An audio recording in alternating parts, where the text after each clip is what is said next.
Alors, comme on l'a vu plus tôt, on va parler ici d'Internet, donc on va parler de langage informatique. Et le premier langage informatique qu'on va découvrir ensemble, c'est vraiment le langage de base, c'est celui sur lequel j'ai commencé à travailler, c'est le HTML. Alors le HTML, c'est quoi? Le HTML, c'est la base, c'est la structure de tous les sites web. Alors, ce que vous voyez là à l'instant, c'est du HTML. Et on va voir ensemble quelque chose de complètement fou. On va créer un site internet à partir d'un bloc-notes.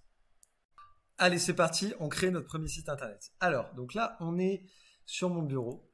Et tout simplement, on va faire un clic droit, New, et on va sélectionner un document. On va l'appeler mon site. Voilà. Et donc là-dedans, en fait, on va pouvoir créer un site internet. C'est complètement dingue, mais ça marche. Alors le HTML, c'est un langage de balise. Par exemple, pour mettre un titre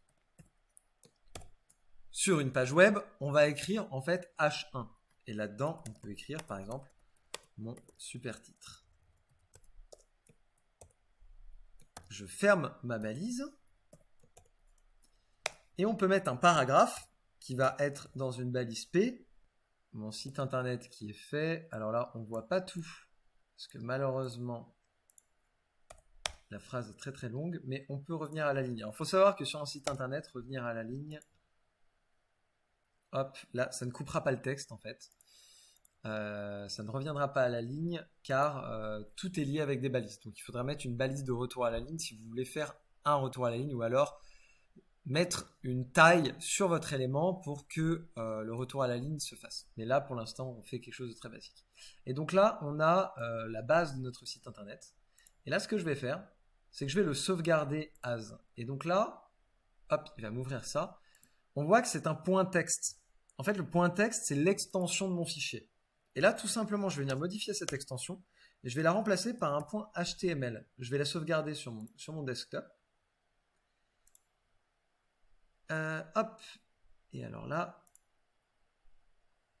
tac, je vais aller chercher. Donc là, il m'a enregistré ça, mon site.html. Et donc, si je l'ouvre, voilà ce qui se passe. On a un site internet qui vient d'être créé avec un bloc-notes. Donc évidemment, les développeurs, ils ont ce qu'on appelle des éditeurs de code où il va y avoir du code en surbrillance, il va y avoir des aides au développement, mais basiquement, voilà comment on fait un site internet.